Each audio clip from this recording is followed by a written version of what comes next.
Right now I have Derek in the north-south position. What I want to do is I want to make sure my elbows stay in. I don't want my elbows out. He can do too much from here. I'm going to lose control. So I want my elbows to be on the inside, and then I don't want to just have them here. Take your hands and hold on to their belt line. If they have a big gi tournament, you can grab it. Belts here, fine, shorts, whatever. So I want the elbows, my elbows on the floor against his elbow. That also keeps him from reaching for his pocket and grabbing a weapon, right? So make it difficult for him. If I'm way over here, he's just gonna grab his weapon and stab me, potentially, right? So I come here and I kind of squeeze my hands together. The next thing I'm gonna do is I'm gonna take my legs and I'm gonna put my legs against his head and make it uncomfortable for him, cause him to smother a little bit. And then I'm gonna pick a side. Right now I'll pick this side. What I wanna do is instead of just pinching with my arms, he can bring his elbow down. So I don't want his elbows down because he's gonna have more options of swimming that hand around and working his way out. So pressure here, I wanna take this leg and put it here. So if he brings his elbow down, it's locked into my position. Then I'm gonna take the opposite foot, it's gonna plant next to his head. That keeps him from rolling out to his left side.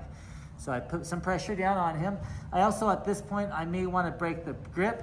So the more I can cat my position up, the better. I still have this against his arm, and I bring my leg over to make sure it's still locked under my armpit, preventing him from bringing his elbow down.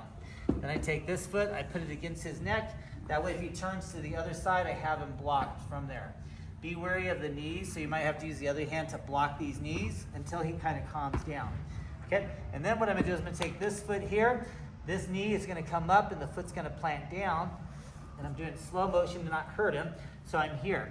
As I'm doing that, I'm gonna work my knees toward each other as I sit back down nice and easy. And without me using my arms, I should be able to pull my knees together, torque it that way, cause pressure. He's already tapping. So he should be tapping before I even get to this position. But if not, if he's super flexible, I get in here, all you gotta do is push this back, there's a tap there, right? Or you can always do the mummy position, lift the hip up, but it's pretty effective with just that. Quickly on the other side, again, elbows in, knees are against his face.